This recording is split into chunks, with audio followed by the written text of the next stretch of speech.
They're everywhere, all around us. And that's what I want to go study. Hi, and I'm going to the Netherlands to study textiles, but I'm going to need your help. Let me tell you a bit about my story this year.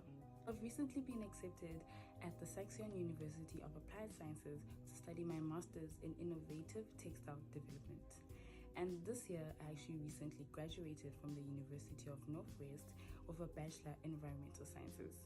Throughout my undergrad years, I realized that I'm someone who really enjoys being creative, and that I want to blend that with my love for science and with my desire to create a good environmental impact for the planet and for the people that live on it. I realized that there's a huge gap in Africa when it comes to the amount of textiles we consume compared to the amount of potential we have to create local textile production from sourcing to finished end product. A huge contributor to me realizing why I want to be a key role player in the textile industry has definitely been the fashion industry. As someone who comes from a nation where expressing who we are through our clothing, expressing our creativity through our clothing, I realize how clothing is more than just material, more than just the fabric to us, and how important clothing is in general to society and cultural heritage. However, we also need to start having more awareness and more expertise about understanding how this clothing affects our environment, how we live, how the clothing, wearing it, affects our health. So the journey of textiles is the journey that I want to invest into.